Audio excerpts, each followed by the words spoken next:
नमस्कार दोस्तों, स्वागत है आपका मेरे YouTube चैनल पर। तो दोस्तों, जैसे कि आपको पता है 2 दिन पहले यूपीएसएससी द्वारा कनिष्ठ सहायक 2020 का फाइनल रिजल्ट जारी कर दिया गया है। अब जो है इसमें डीवी प्रोसेस होने वाली है, तो मैं एक बार फिर से उन सभी चयनित अभ्यर्थियों को शुभकामनाएं देना चाहूँगा। अब आपकी जो है डीवी यहाँ पे डेट 3 को बताई गई है, तो 3 से आपकी डीवी शुरू होने वाली है, जहाँ आपको जो है पोस्ट प्रेफरेंस आपको भरनी होगी। तो मैं आज इसी बारे में वीडियो लेकर आया हूँ कि आपको कैसे पोस्ट प्रेफरेंस को यहाँ पे भरना है। तो पोस्ट प्रेफरेंस की सीधा बात करते हैं, उसके बाद सैलरी की बात करेंगे। तो जो पोस्ट प्रेफरेंस है, इसमें क्या है कि कुछ लेवल 5 की जॉब है, और लेवल 5 की तो एक ही जॉब है, एक ही यहाँ पे वैकेंसी है, जो कि टॉपर जो हमारा रैंक 1 है राहुल नेगी जी को मिलने वाला है। इसके बाद जो भी विभाग बचते हैं वो लेवल 3 और लेवल 2 के हैं। लेवल 2 के भी कम हैं, जैसे टेलीफोन ऑपरेटर का पद है, या फिर हम कह सकते हैं ये टेलीफोन ऑपरेटर है, या फिर स्वागती का पद है, और पेशकार का पद है, तो रिकॉर्ड कीपर का पद है, एक पद है यहाँ पे रिकॉर्ड कीपर का। तो ये लेवल 2 के पद हैं जो कि लास्ट रैंक वालों को मिल जाएगा। इसके बाद अगर बात करते हैं लेवल 3 की, जो कि यहाँ पे मेन फोकस रहने वाला है लेवल 3 का, क्योंकि ये लेवल 3 की जॉब के लिए ही ये भर्ती आई थी। ठीक है, तो यहाँ पे जो कनिष्ठ सहायक है लेवल 3 का है, कनिष्ठ सहायक डाटा एंट्री ऑपरेटर, ठीक है, और कर संग्रहकर्ता हो गया, अमीन हो गया, सर्वे लेखपाल। तो ये जितने भी पद हैं लगभग 700 के आसपास, तो यही पद हैं 700 के आसपास, तो यही लेवल 3 की पद हैं यहाँ पे। ठीक है, तो आपको इन्हीं में विभाग को चुनना है। अगर आपकी रैंक 200 या 250 के अंदर है तो आप तो नॉन टाइपिंग के लिए भी एलिजिबल हो जाते हो। अगर ऊपर के लोग कनिष्ठ सहायक को चुनते हैं, टैक्स कलेक्टर या अमीन को नहीं चुनते हैं, तो आपका नीचे भी इसमें मौका मिल जाएगा। तो आपको कैसे चुनना है, इसमें टैक्स कलेक्टर है, अमीन है जो कि नॉन टाइपिंग पोस्ट है। तो आपको अगर लगता है कि क्योंकि टैक्स कलेक्टर और अमीन में काम थोड़ा कम है, लेकिन प्रमोशन भी यहाँ पे कम देखने को मिलेगा कनिष्ठ सहायक की अपेक्षा, तो आपको क्या करना है कि अगर आपको बाद में लगता है कि हमें आगे प्रिपरेशन करनी है, आगे अभी पढ़ना है, आप अगर अलग अलग जॉब के लिए अभी पढ़ना चाहते हो, तो आप यहाँ पे टैक्स कलेक्टर या अमीन का पद चुन सकते हो, क्योंकि इसमें काम कम होगा, थोड़ा लोड अभी कम रहेगा आपके पास शुरू में। तो आप यहाँ पे आराम से पढ़ सकते हो, क्योंकि इनका काम तो महीने के एंड में या शुरू में ही थोड़ा बहुत होता है, बाकी इनका काम होता नहीं है। कनिष्ठ सहायक का तो ऐसा है कि डेली आपको कुछ ना कुछ वर्क कंप्यूटर पर टाइप करना ही होता है। तो इस प्रकार से आप, अगर आपकी रैंक अच्छी है, तो आप टैक्स कलेक्टर या अमीन का पद चुन सकते हैं। ठीक है, इसके बाद क्योंकि टैक्स कलेक्टर और अमीन के भी काफ़ी पद यहाँ पे देखने को मिलते हैं। टैक्स कलेक्टर के 149 यहाँ पे पद हैं, और नहीं 144 पद हैं कर संग्रहकर्ता के। अमीन के जो है 12 पद हैं, और सर्वे लेखपाल के 56 पद, ये जो हैं सारे नॉन टाइपिंग पोस्ट में आ जाते हैं। अब बात करते हैं कनिष्ठ सहायक की, क्योंकि मेन फोकस तो यहाँ पे कनिष्ठ सहायक और कनिष्ठ सहायक से डाटा एंट्री ऑपरेटर का रहने वाला है। सभी की सैलरी सेम है, लेकिन बस यहाँ पे प्रमोशन भी थोड़ा अच्छा है कनिष्ठ सहायक में, क्योंकि यहाँ पे काम भी ज़्यादा है थोड़ा, लेकिन पोस्ट यहाँ पे अच्छी खासी है, और यहाँ पे प्रमोशन भी अच्छा होता है 5-6 साल में। यहाँ पे अगर प्रमोशन के हिसाब से देखेंगे आप, तो कनिष्ठ सहायक यहाँ पे अच्छी जॉब बन जाती है।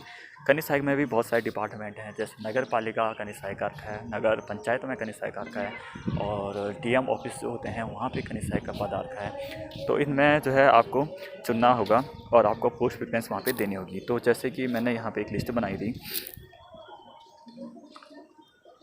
जैसे कि नगर पालिका, डीएम ऑफिस, टैक्स कलेक्टर, और यहाँ पे बहुत सारे विभाग हैं। उत्तराखंड पेयजल विभाग है, एनसीसी विभाग है, और महिला सशक्तिकरण विभाग है, ग्राम विकास विभाग है। तो इस प्रकार से बहुत सारे पद हैं। मैंने इनमें से टॉप 8 को यहाँ पे चुन लिया है, जहाँ पे सीट भी अच्छी हैं और विभाग भी थोड़ा अच्छे विभाग हैं यहाँ पे। ठीक है, अगर अब इसमें आपको कैसे प्रेफरेंस भरना है, पहले तो डिपेंड करता है कि आप कहाँ से हो, किस लोकेशन से आप इस फॉर्म को भर रहे हो। ठीक है, मतलब आपका घर कहाँ है। अगर आप होम से, घर से जो है यहाँ पे अपने घर से ही जॉब को करना चाहते हो, तो आपको अपने आसपास की जो है जितने भी एरिया में नगर पालिका है, नगर पंचायत हैं, या वहाँ पे अगर डीएम ऑफिस हो तो वो आपको देख लेना है।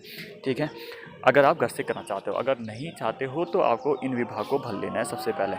सपोज दैट आप घर से नहीं करना चाहते हैं जॉब, आप बाहर से जॉब करना चाहते हैं, तो आपको सबसे पहले यहाँ पे उत्तराखंड पेयजल विभाग अच्छा है, एनसीसी विभाग अच्छा है। अगर आप महिलाएं हैं तो महिला सशक्तिकरण विभाग के भी आपके लिए अच्छा रहेगा। वन विभाग भी आपके लिए अच्छा रहेगा।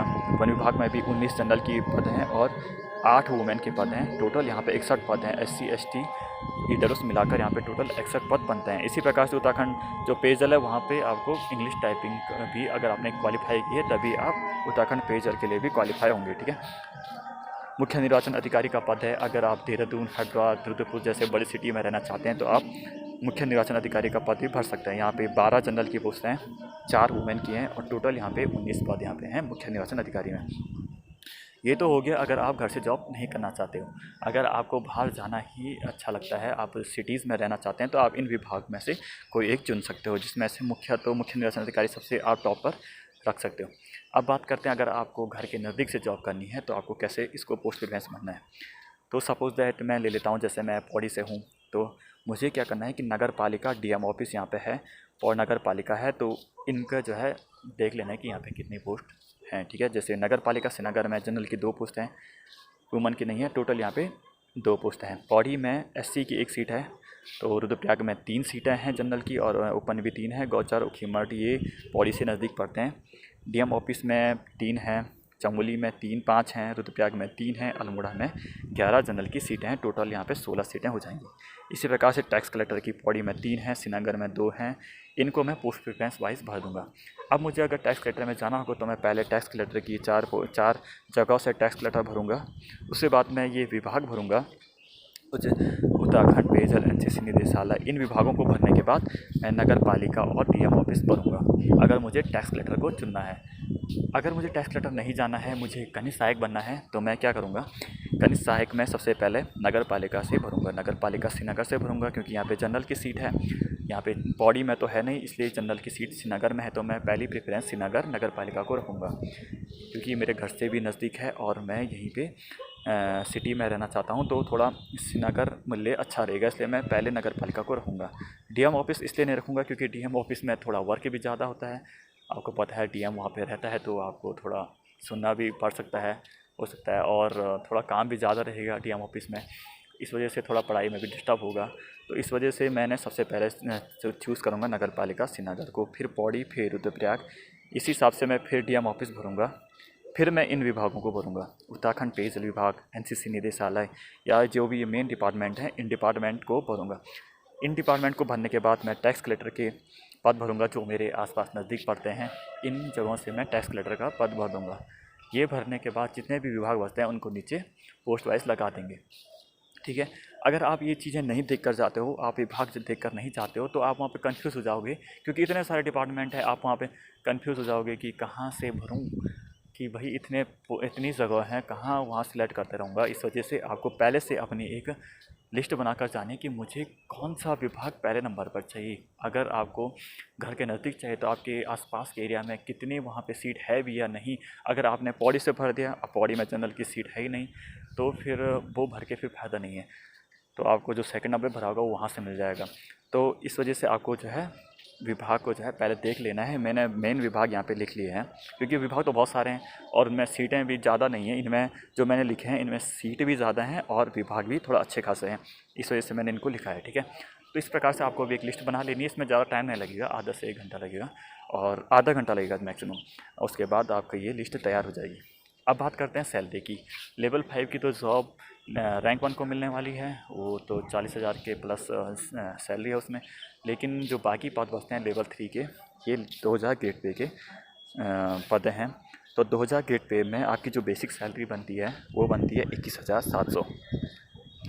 तो 21,700 में फिर आपका HRA लगता है, DA लगता है, जो महंगाई भत्ता होता है वो लगता है, और HRA लगता है, फिर हिल अलाउंस भी आपको मिलता है इस। और फिर अगर आप रेंट पे रहते हो या नहीं रहते हो उसका, अगर आप रेंट पे रहते हो तो आपको उसका भी HRA मिलेगा। अगर नहीं रहेगा, आप सरकारी डिपार्टमेंट में रहोगे तो आपको HRA नहीं मिलेगा।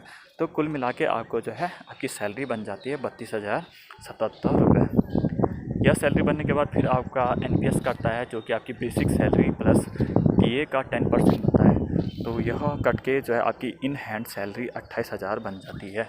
उत्तराखंड में रहकर अगर आपको 28,000 सैलरी मिलती है तो ये बहुत ही अच्छी सैलरी है। स्टार्टिंग आपकी 28,000 से लगती है।